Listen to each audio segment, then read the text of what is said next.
Listeners be advised. The Soliloquy podcast discuss matters related to the human experience and many that are sexual in nature. Due to this, some conversations may surround triggering topics such as sexual violence, self-harm, abuse, and much more. Please be advised, a list of crisis and psychological resources will be available in the show notes of this episode. With that said, let's get started with the show. Ladies and gentlemen, may I have your attention please as we go through the following safety instructions. In the event that there is a loss of cabin pressure, oxygen mask will drop from the overhead. Place the mask over your nose and mouth. Breathe normally as oxygen is flowing even if the mask is not inflated. Be sure to adjust your own mask before helping others.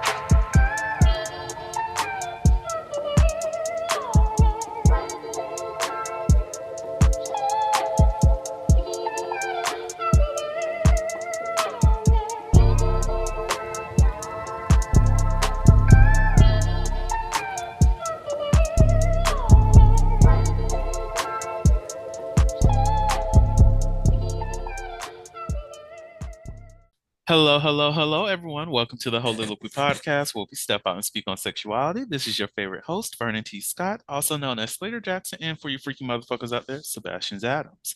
On today's episode, we're going shopping and looking at labels and talking about labels and stuff like that. And with me, I have Tyrell. How are you doing, good sir? Hello. I am doing good. Hoping everybody's doing well. I don't know. I need to look and see exactly when this episode is coming out. I think this is after the mid-season break, so I'm just going to act as though it is because look, I'm sorry, y'all. It's January and I've been busy like working in terms of like podcasting. So I have a lot of episodes right now, and these episodes are already like pushing towards August. So I don't know if I should be talking about November in all these episodes going forward, or if I should just be like, acting as though it's closer to Well, whenever this release. well, look, you could just put it in like a special note section, be like reference here. Right? Like Reference here. something's coming your way. Exactly. There might be an announcement, there might not be an announcement. Who knows? Oh God. But look, I love it though. I love it. This to me, this means that it's going to be a relaxed podcasting year. Yes. So I always love that. I love it when I'm relaxed. I love it when my guests are relaxed. I love it when everyone's relaxed and just being them and being free. And I double checked. We could talk about November. Yes. Listen, because I know y'all enjoyed the whole Bimba that came around the first time, so you know. Look, and if you have not listened to those episodes, what the fuck are you doing? Why are you not catching up on the show? Exactly. It's Look, August, subscribe, go possible, watch those episodes. right? Like, See, I'm not even going to remember that. I just said it's August, so it's not August, y'all. When this episode comes out, it's October. No, it's September. Uh, it's some month. I'm sorry, y'all. Evergreen content is better. I love those people who are able to do the quick reactions and the hot takes and pop culture things and what's going on now. I love those people so much, but it takes a lot of work to edit episodes, make sure you have the right guests to talk about these things. And I don't got that much time on my hands. I got time on my hands, but not that exactly. much. The time I do have is for self-care because self-care is great. Yes. Exactly. But I did say that we are going to talk about labels today. So let's go ahead and get into that conversation. What do labels mean to you? Hmm. Labels. So for me, I think that it's always been like a push and pull with labels. I think personally for me, and then I think just seeing about how other people, treat labels. I think that labels in a lot of ways are good because I think innately as people, we like labels because we like to have something we can identify with. Hmm. It's how we, make sense of the world. So even just the label of just, hey, this is mother, this is father, this is so and so, this is that, So of course we have those general labels as well. I think that the complication becomes is that when we're trying to understand our intersex of Mm. labels. So it's like to say, okay, what does it mean for me to be a male, a self-identifying male? What does it mean for me to be a black male? Mm-hmm. So adding the nature of my ethnicity, my background onto that, then adding the next label of what does it mean for me to be a uh, black same gender loving male, Mm-hmm. right? And then so as you're getting into all these labels that you have, you're starting to understand your kind of position, kind of with who you are in the world. And how does that actually show up for you? The reason why I think labels are that the reason why they become so complicated and why you hear a lot of pushback with labels is because when you try to circumvent your labels onto other people, Mm. that is where it becomes a problem, because just because you may identify as one thing or aspect doesn't mean the next person does. And so I think that you can identify differently, and even if you do have labels that are the same, just Mm. know that even though you may have this same label, this another person may be on a different spectrum of that label than you are, Mm. you know so just being open to the nature of just different narratives with inside those labels is key, and it's pertinent. And I say my issue with labels is like when you earlier when you said identifier, like I do see them as a good way to identify things, but I don't see them as being a representation of identity, Mm, meaning that like whenever the way that we use labels now is to restrict and put things in a box, mm, and we want everything to fit that and stay on this specific narrative rather than, oh, okay, this person identifies as bisexual, gay, heterosexual, whatever the case is, mom, dad, sister, brother, this is what they identify as, but this is not their sole identity. But what we typically do is we just put them in that box, put them in that role, put them in that position that, okay, because you are father, you have to do such and such, such and such and such and such. If you're a mother, you have to be in the kitchen, you have to do this. You're the brother, you have to be the protector, you have to make sure that you stick up for your siblings when nobody else is there, blah, blah, blah, blah. You're the sister, you have to be there to, not protect, but, be mhm. the emotional guard for your siblings, blah, blah, blah, or be better than whatever the case is. We Exactly.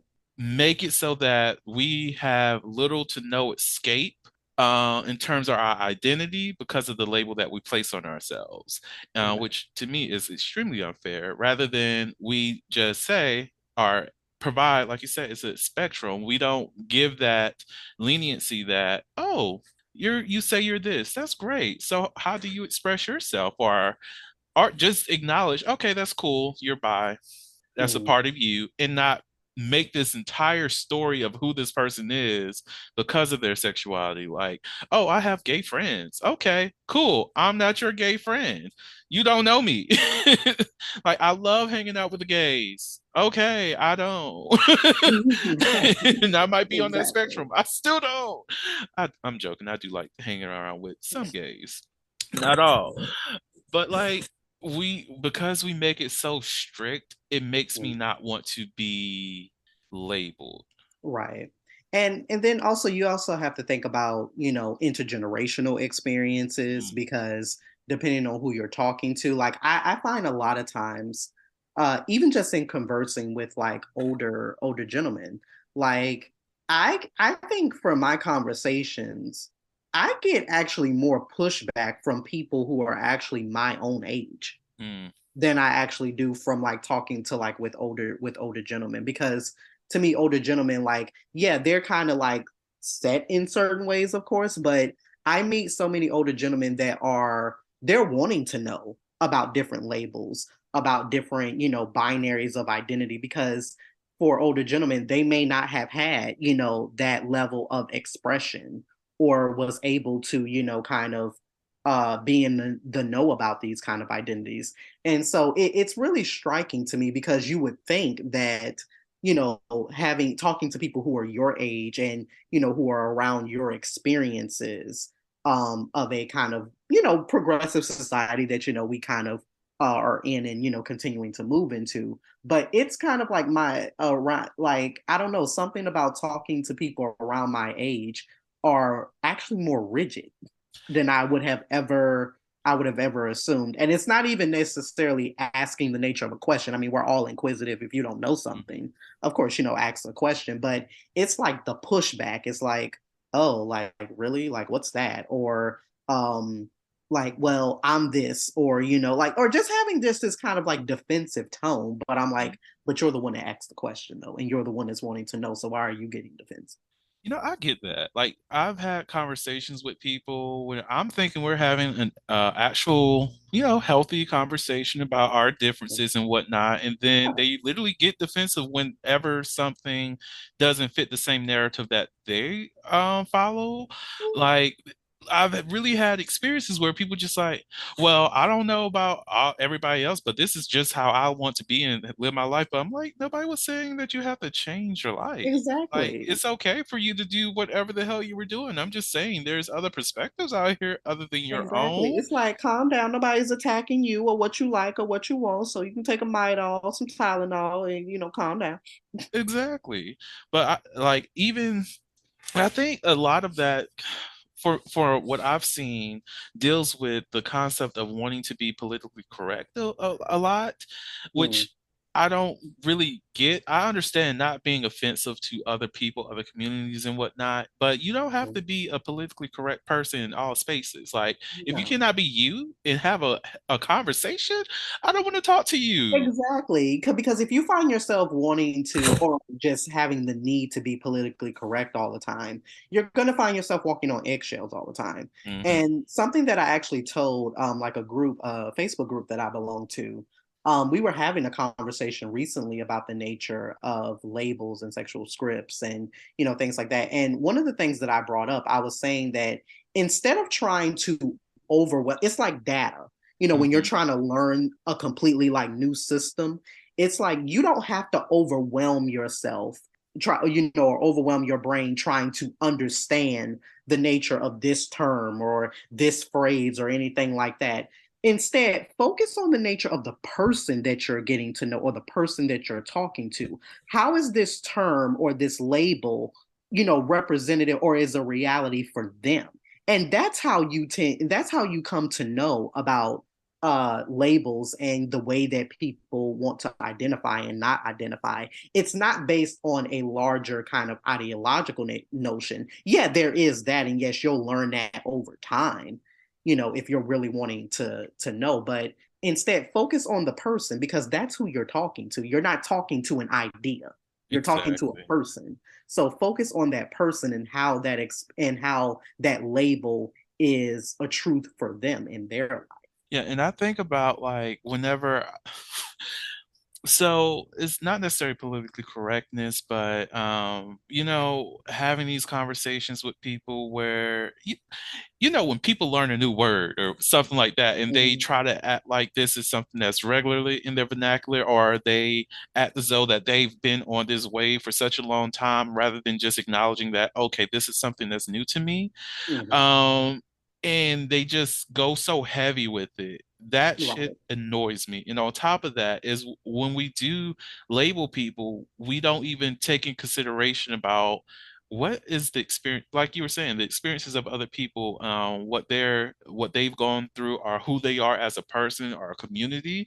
Like, Yeah. I think often about that Latinx thing, and Oh, learning that, person. oh, well, people from the Hispanic communities as well as on a global and broader scale, it's just like, what the fuck is a Latinx? Like, if you're going to do anything, like to try to make something gender neutral, one, nobody asked for this. Two, at least make it within the rules of the language itself and not just add an X just because you feel like it's something that you have the power to do.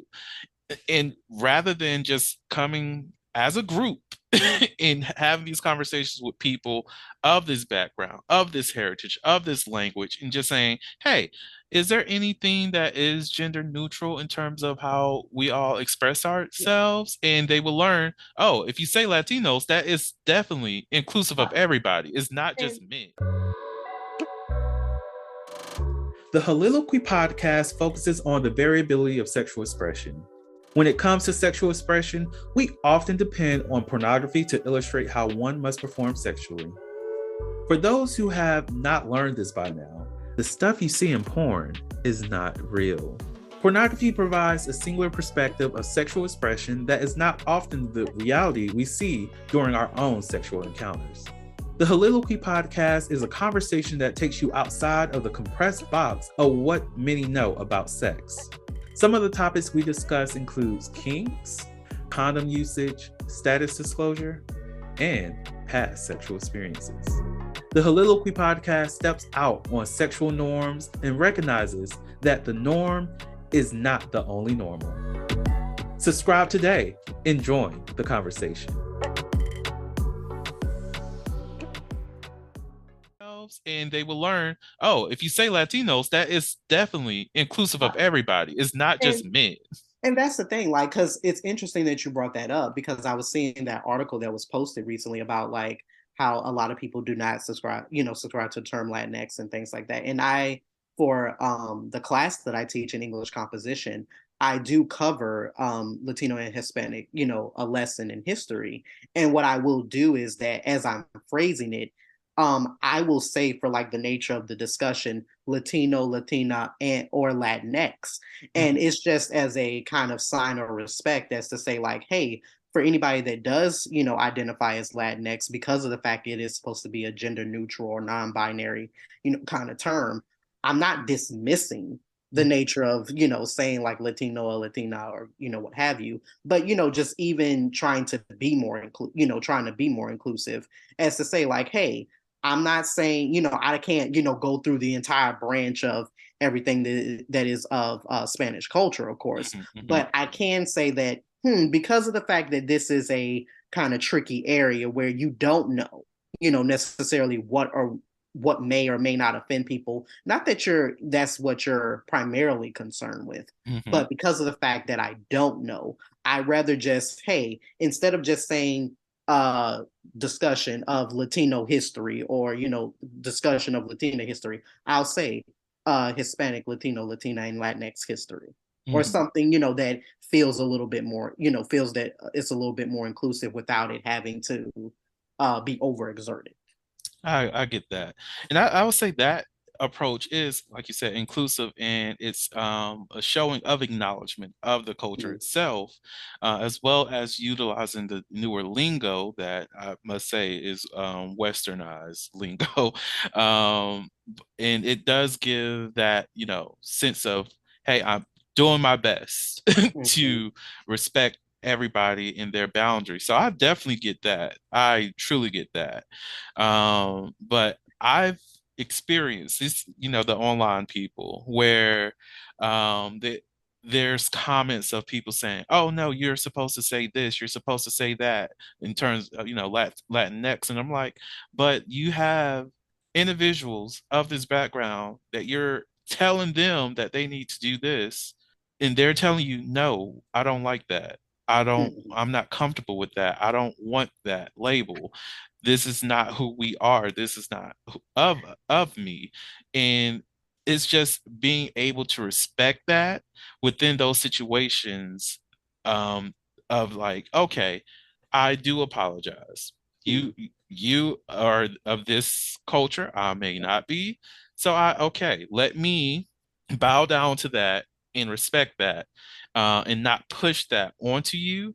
And like your approach, on the other hand, is a lot more. We're using it all, regardless of where you're from. If you over here and you trying to be PC, you're within that. I'm not telling you that you have to do that. I'm just saying I'm wanting to include that just in case if you do identify that. So Yeah, it's a and different then approach. yeah, and then it's kind of like I get the argument also, but I also don't. I guess for me, and maybe it's my ignorance as well. I don't necessarily understand the entirety of the pushback against the nature of the term Latinx because I'm like, if for a group of people, if there is a history of just being called Latinos,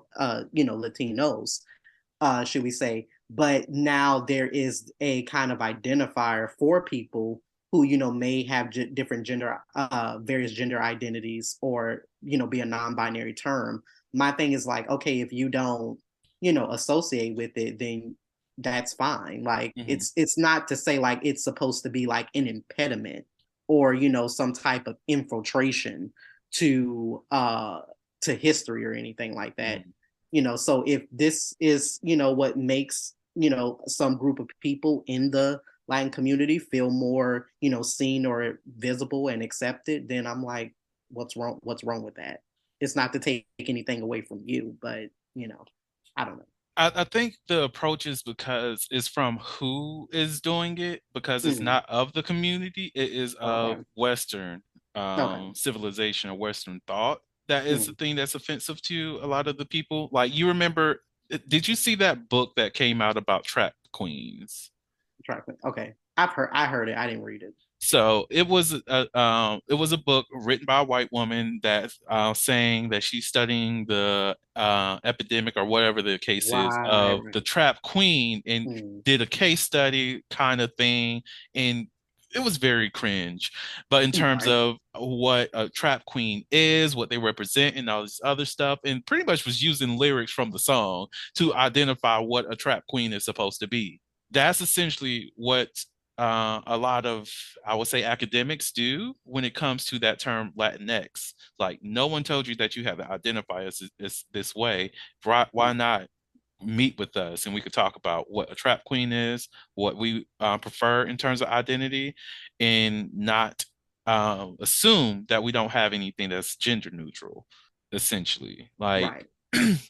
because, But also something that's interesting in this talk about like labels. One of the like she's not just a child psychologist, but she's also like has a little bit background in sex therapy as well. Her YouTube channel is amazing. Her name is Nadine Thornhill, and one of the series that she does is how to talk to you like your children about reproduction, about sex and things like that. And she does it like in stages. Like, what are some of the things that you would tell like children who are like in the first grade? Like, how would you give them like an anatomy lesson? And this just came to mind with the nature of labels. What just stuck out to me, how in her context, I like really what it is that she says about um asking kids to, like, if you're having like a diagram or something, like to name body parts, or ask what parts of our body are different colors or different textures and things like that. And one of the key things she says is that even though we have to operate within labels, to not gender mhm, the body parts. Not all boys have penises, not all girls have a vulva, so it avoids kind of confusion down the line. So teaching children that they don't need to see genitals to associate gender identity, mhm, right? Children know they have genitals. All we're telling them is that they also have names. So the fact that we can show like, hey, I have two arms, but we can also show that, hey, we also have some people in the world who only have one arm or mhm, only one leg. So it's to also be more inclusive to people who may have disabilities. mhm, So it is just to say that yes, we need labels because of the fact that obviously it's how we can have identity markers, but just to make sure that we know that, hey, just because we're talking about the nature of this label, this is not just the sole script, like you said earlier. This is not the sole narrative, mhm, mhm. of this label. There are many other narratives that come with this label, you know. So, speaking of soul narratives, sexual roles, let's Mm. dive into that. And Okay. when I mention sexual roles, this is going to be definitely queer focused people. So, if you're not of the community and they don't make any sense, there's a dictionary. I might define some things. I don't know. Who knows how this conversation is going to go? I don't. So, of course, these are not necessarily specific to queer people, but it is what it is. But Mm. you have bottoms, tops, verse. Well, actually, let's expand this. You have the woman, the man, and yeah, sexual roles. How you feel about it? Mm. Ooh. We don't have 5 hours. We don't have no. I know I'm playing. No, sexual roles is also something that is ingrained, especially into queer communities, because it's something that will not go away. However, I will say I find the nature of speaking about sexual roles more prevalent in Black and Brown communities than I see in white communities. Really? And it's not to say like it doesn't happen, but I think that the toxicity Mm. of the way that we associate sexual roles in Black and Brown communities, we definitely need to, continue with our work. And this always, like, whenever I hear about, how people express themselves and how it can be toxic, I always go to hegemony because of that. The Mhm. reason why is it's this thing that I learned during my research about how when someone assimilates themselves into the hegemonic culture or whoever, the leaders, the ones who are pushing the narrative, whenever people assimilate into the narrative of a new culture that they're, joining or they're being oppressed in, they tend to ramp it up. They tend to overproduce, or they tend to attach themselves to those narratives extra hard because they have to fight as hard just to fit in. Like, when you have those conversations about success, you have to do 10 times as harder or 2 times as harder as the mediocre person just so you can be seen. The same thing happens when people assimilate with into whatever the culture is, whatever the narrative is. And this is my hypothesis. It's not proven, or I have not found the research to prove it in this space. But I feel as though we do that, like Black and Brown people do that in order for us to fit the queer community. Mhm. Because, oh, a bottom has to be this. Cool. Mhm. I know the role, I know the position, I'm comfortable with that. Now let me go all out so I can fit within this community and show people that I am the bottom. I'm the top-notch bottom here. Like, I can Mhm. do the bottom better than anybody else can be the bottom. And Mhm. I see that a lot, most definitely whenever I see like queer Asian men uh Mhm. as they participate in engage with white men in terms of how they express themselves sexually, or how they behave within like the gay club or something like that. Not to say that they're misbehaving or anything, but you can see it's like there's a part of me that's always asking, is this the real you? Whenever I do see people like that, or even when it comes to Black and Brown people, I've asked that same question: is this really you? Right. And I think also a conversation that needs to be expanded is that when we're also talking about sexual roles, I think a lot of times we're just thinking about the physical act of Mm, sex, and we're not thinking about the intimacy part, or we're not thinking about the fantasy part of it, because there was an interesting article I was reading. I believe her name is Dr. Zana Franglo. I can't pronounce her last name, but she's a professor of human sexuality, and she was getting stories from identifying gay men who were they identify as a bottom but hate anal sex. And so mm, the actual article was really interesting to read, because immediately when you think about being a bottom, you think about, oh, okay, if I'm a bottom, then I must, like to take it. I like to, have this, receive this. And what's interesting is that they were going through a list of men who were sharing their stories, and bottoming to them is not necessarily a physical mm, act of sex. They fantasize, maybe being the receptive partner, or being the more submissive partner, or things like that. And even though we have other labels and other identities, such as, Dom and sub and things like that, it's just really interesting to come into a place where knowing that, yeah, when you're speaking about sexual roles, yeah, you want to have the conversations about, okay, yeah, what do people like physically and things like that. But also, how do they see the embodiment of themselves in the nature of sex? And is that something uh that is flexible? Because of course we're not always the same with everybody, and I think that stimulates from, especially for uh you know same gender loving men, that comes into the question about how do we view masculinity.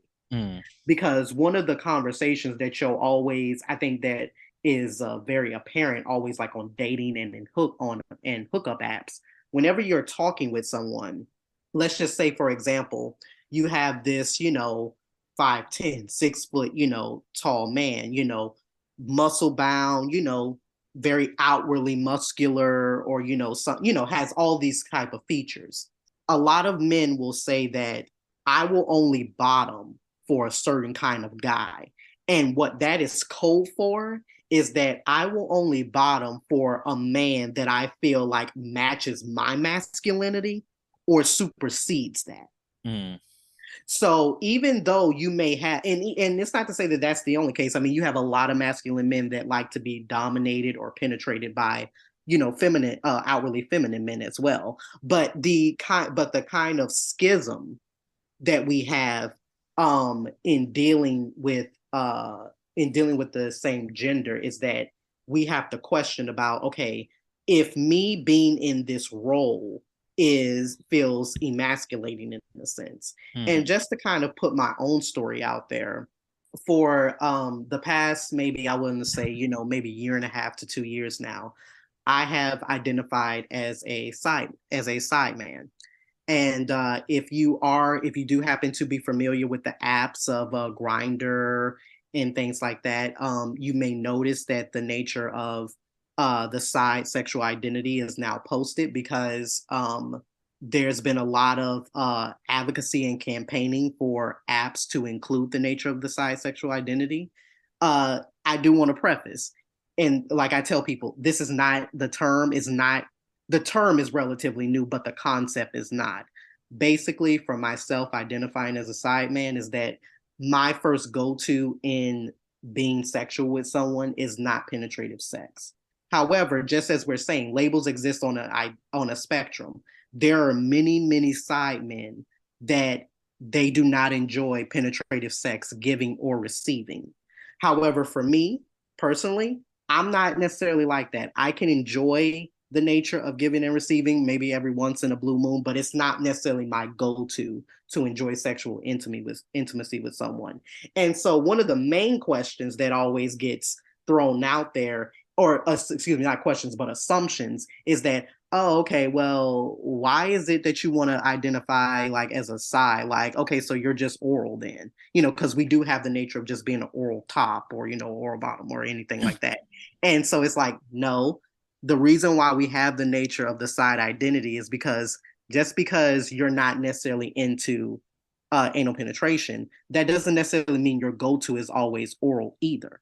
mm, You may enjoy other sexual acts. So what I try to explain to people is that the nature of the side identity, the reason why I enjoy it is because it gets you out of the mold and stereotype of always having to identify as a top, bottom, or verse. If that's not, if that doesn't, suit how it is that you like to identify. And so many men come onto the online Facebook group that is there. And so many men share their stories about how they have been shamed in sexual encounters mm, because they don't enjoy what is typical gay sex, in air quotes as I'm speaking. And so many men just sharing their stories about just being shamed, about finally feeling like they are part of like a larger community now, that no, this is not odd, or this is not anything new. So, not to get off, sorry, get off on that tangent, but it is just to say, like, as we're thinking about labels, and as we're thinking about, yeah, but as we said before, there are spectrums to those mm, mm, labels.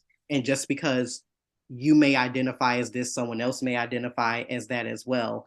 it doesn't necessarily mean that it looks the same.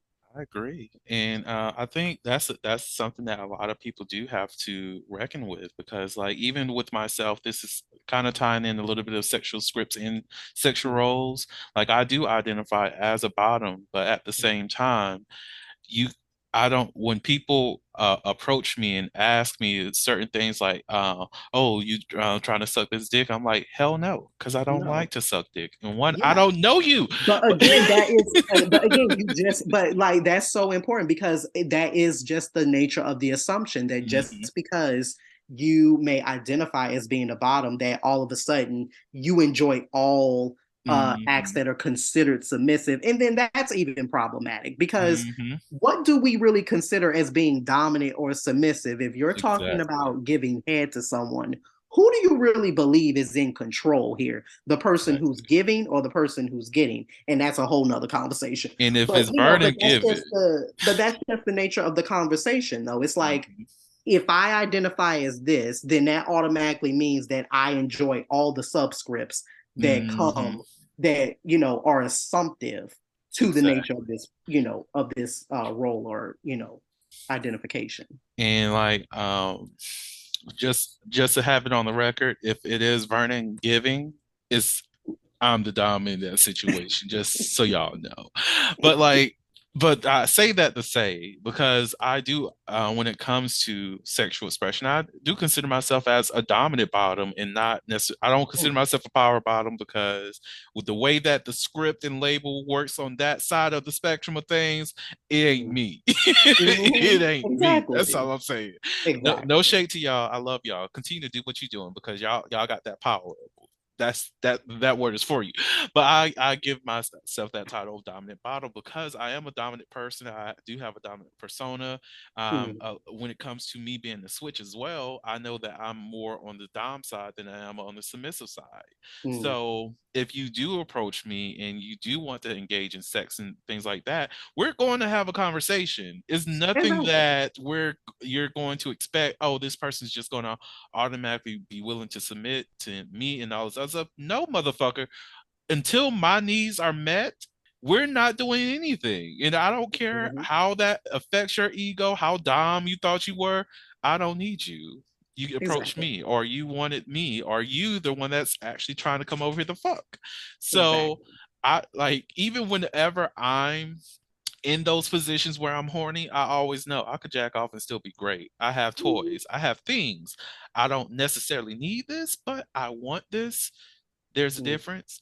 Because I Exactly. want this, you're more than welcome to present yourself as an ideal candidate for this.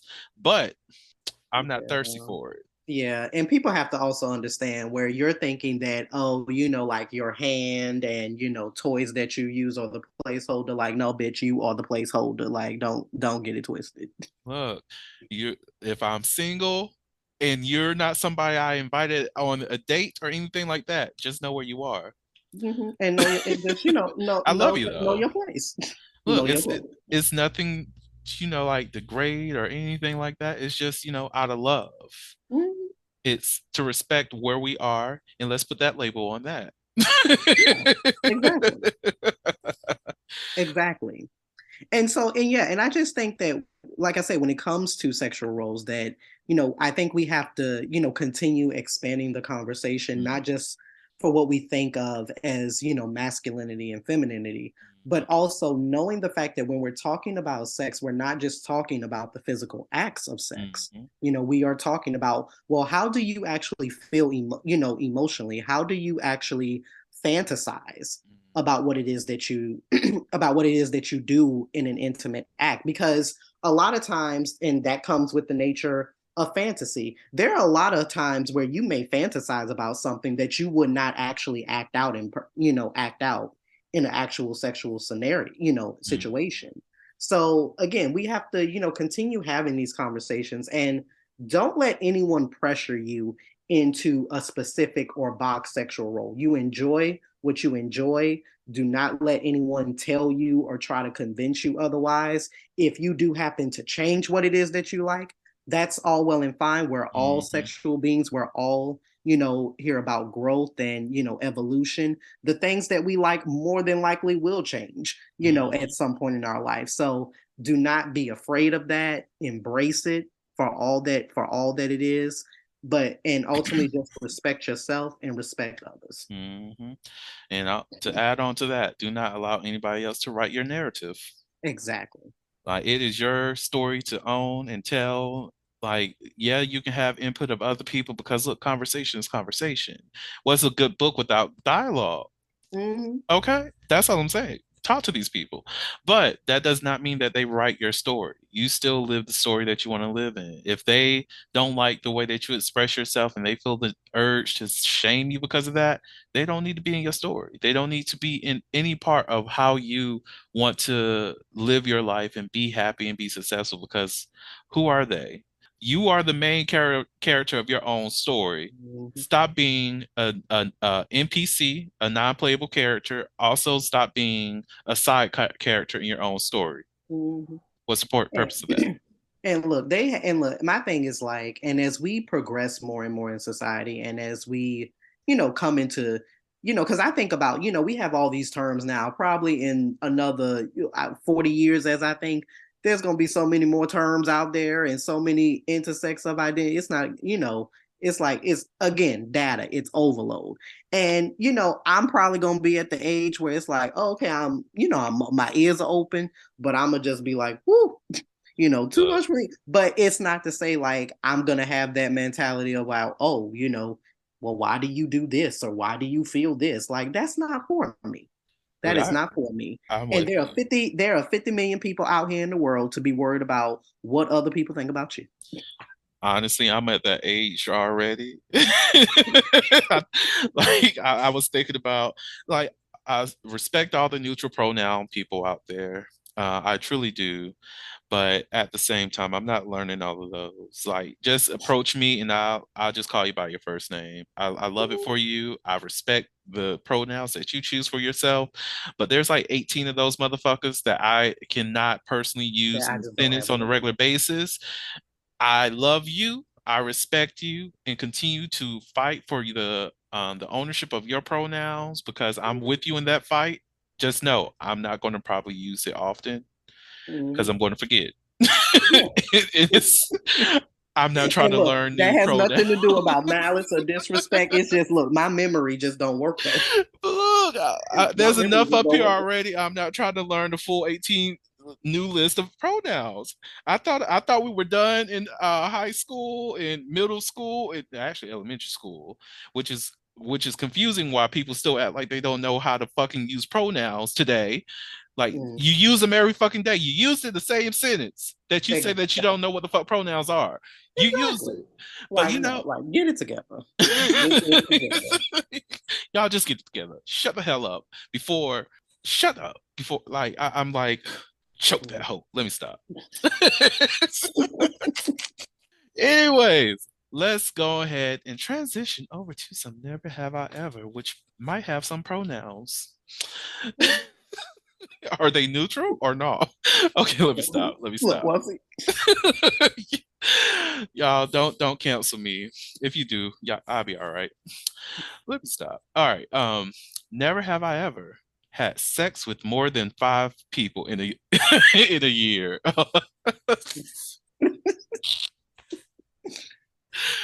Okay, never have I ever. You want to come for a nigga today. Okay. Anyway, Tyrell.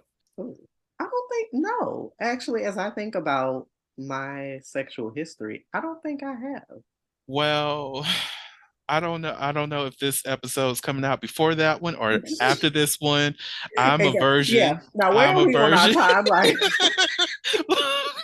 Look, I got to get my calendar I to think I track was some dates. I think I was talking to the van and I was like, I'm a virgin. Like, so I'm a virgin, y'all. So I have not had sex with more than 5 people in a year. I surely have, y'all. Let's be real. I've definitely look the whole in I put the hoe in Hovember. I put the hoe in Hovember. I put the hoe in how to be a hoe. I'm okay with it. Hmm. And then that's the thing. Like, I don't know, because that's so like subjective. That should actually be a topic. Like, How do we think about body count? You know, let's talk about it. Look, it's we still technically still got time, so let's talk about it. Uh, I've actually told the dude I'm talking to. I actually told him that for me, I see body count as experience points, and I've always seen it as experience points. And I'm like, well, however many bodies you call is how many bodies you call. I'm cool with it. If you Right. got to cancel some motherfuckers off your body count, go ahead and do that. It's Mm, cool. It is what it is. Because some motherfuckers need to be taken off. I did not fuck you. What do you mean? Ew. You might even be cute, but ew. right. Mm-mm. I don't know you. How you feel about it? No, same. I think, for like because of intersex of identity that I have, especially being a poly person, like obviously poly is not just obviously about sex. Mm. But one of the things that I also experience is the nature of compersion. So like I love to hear about, people's rendezvous and, wonderful sexual encounters. I'm like, oh, tell me more. Like, Exactly. like let me give two snaps for it. So I think, yeah, I really don't see the nature of body count. Now, I think if somebody was to like just tell me like not even double digits, of course, but like they body count just way up there. I mean, it's not. I'm not judging. I'm really not judging. Like, but I would be like, oh, okay, like this one See, goes, yeah, okay, okay. I heard on this one random podcast I listened to, it was I think it was like being truthful. I forgot. Anyways, it might have been the Truth podcast, TROTH. Hmm. Um uh, um whatever that podcast was. One of the people that I only listened to one episode, y'all, so don't judge me. If you do listen to it and you don't like it, it was not I only listened to the one episode. But the episode I listened to, the man that the host was interviewing was like he has a sex addiction, ah, Addiction. addiction. There we go. I don't know what's going on with my brain, y'all. I'm sorry. I'm okay. But yeah, so he's addicted to sex or whatever, and he said that his body count was probably 2,000 or something. I was like, oh my god. Now, not to judge, I'm just like, how the hell do you have 2,000 people that you've had sex with? Of course, it's somebody who has money and been doing a lot of traveling and whatnot. My main thought within that is, I hope this man has been wearing protection during all this. Right. That's And my that's only the concern. and really at the end of the day, it's really not about the body count. It's really about how important is sexual safety to you. Mm, What does that look like for you? Because I really think at the end of the day, how many people you've been with, everybody either has a past or doesn't. Like I automatically assume because like I just being very candid, I did not have any type of sexual experience. So I was 25. And so, having that later on into my 20s, I used to kind of have this mentality about like I didn't want to be with people who I guess like had like a high number of body count. And I think that was just coming from insecurity within me mm, because like, hey, I had never, been with anyone. So I'm thinking like, oh, okay, well, what happens like if I'm like not good or which is obviously subjective. Like what if I'm not good? What if they, don't find me as enjoyable as other sex partners or all these kind of things just starting into my mind, and then I had to stop to think about like those are things I'm putting on myself. Like that has nothing to do with that has nothing to do with another person.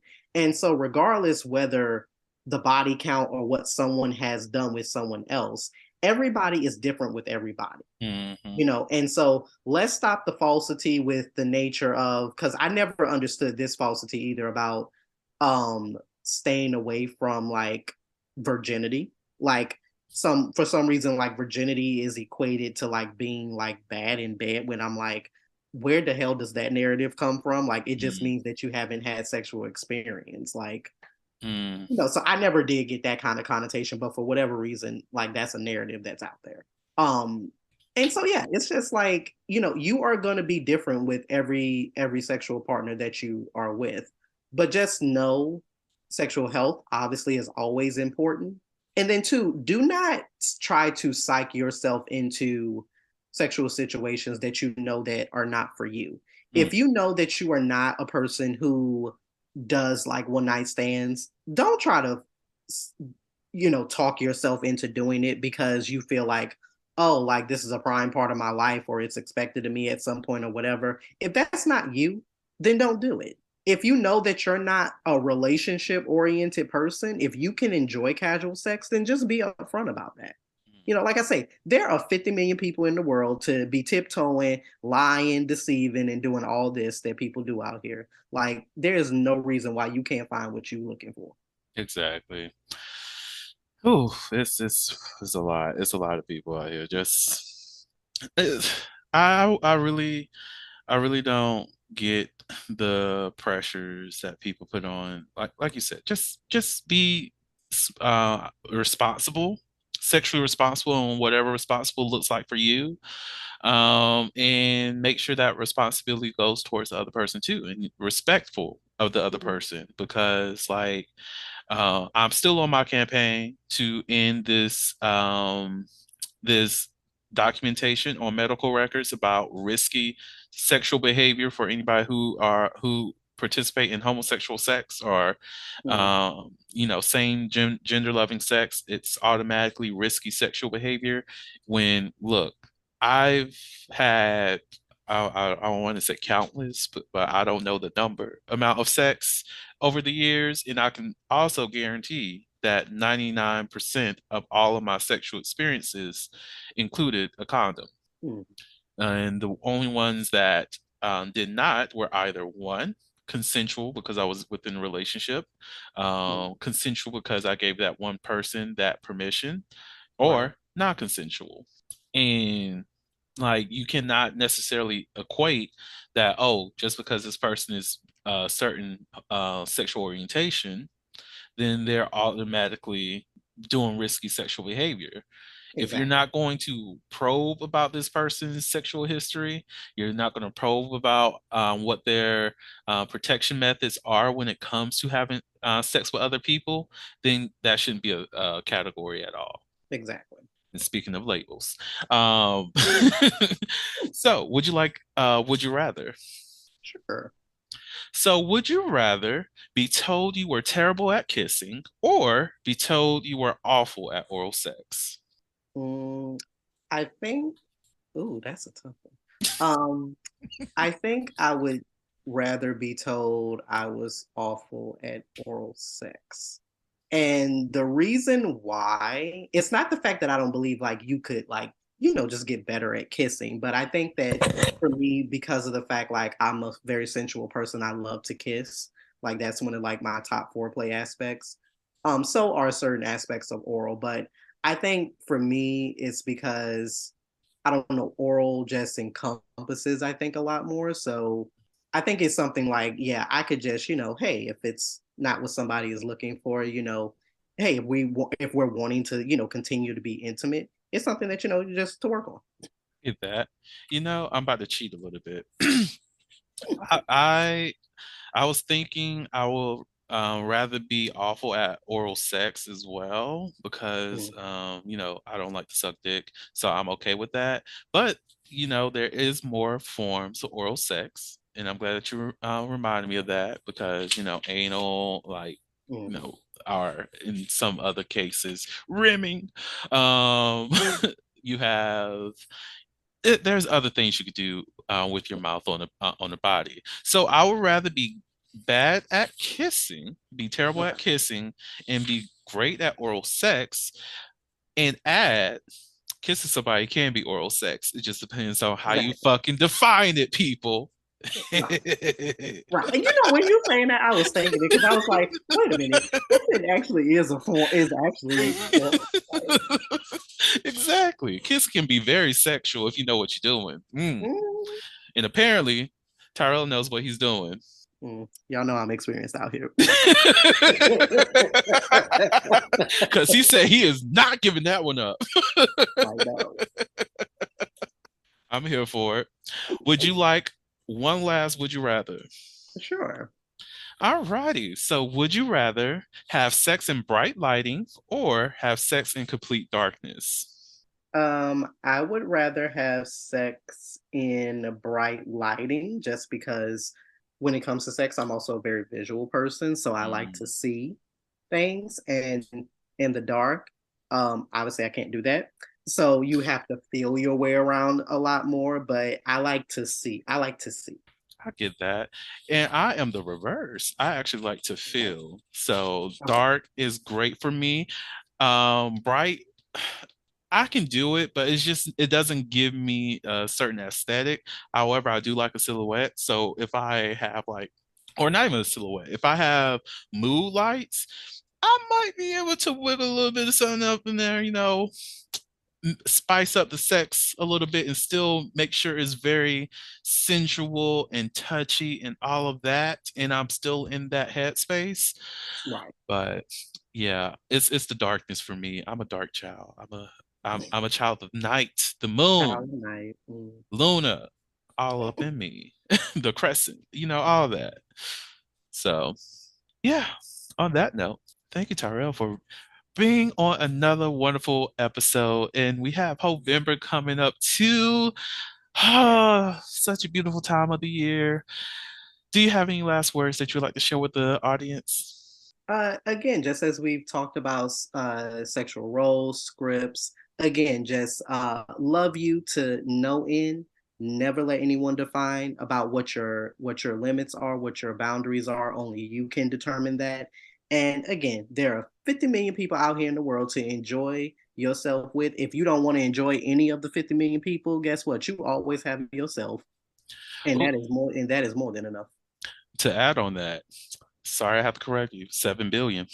No, 11 billion. It's 11 billion. See, So our you got a statistics lot and we more. got we got statistics and research up in here. Look, you got a So, lot more out here that you can engage in. And the billions a lot. Do y'all know how much you could do with 1 billion people? You could fill a planet. Mm. mm, look, maybe we need to know. Look, we should be actually talking about like getting to a new planet because it's like Earth ain't doing it no more. Oh, it's really not. Oh my God. It's really not. I'm so over Earth is so ghetto. I wonder if this is what the Martians went through. They was just like, oh, we have a great little civilization. What are they doing over there? Are they drilling oil? Did we tell Earth. them that they need to stop drilling oil? Oh, they selling the Uh, oil now? Okay, it's okay. Things are great. Why is and it getting apparently, hotter? and apparently, nothing ain't changed in 7 billion years. So it's Uh, like they never gonna learn. They're never gonna learn. They never gonna They learn. never gonna learn. I'm sorry, Martians. We took your planet for granted, and here we are. We about to end up like y'all to be red as fuck.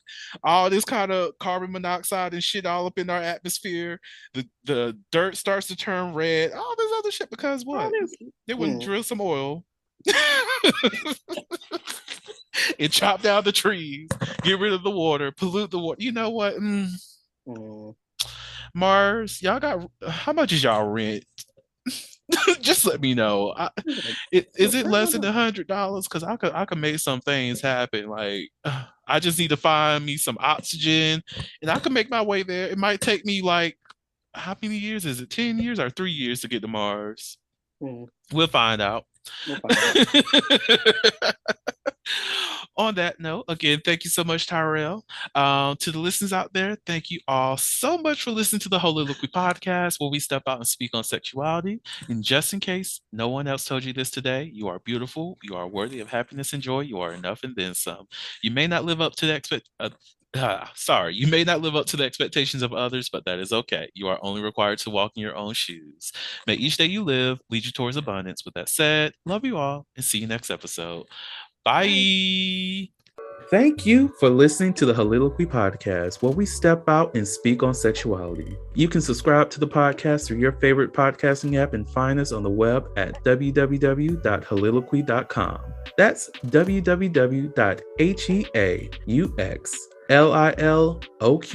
www.heauxliloquy.com. Share the podcast with your friends and join the conversation.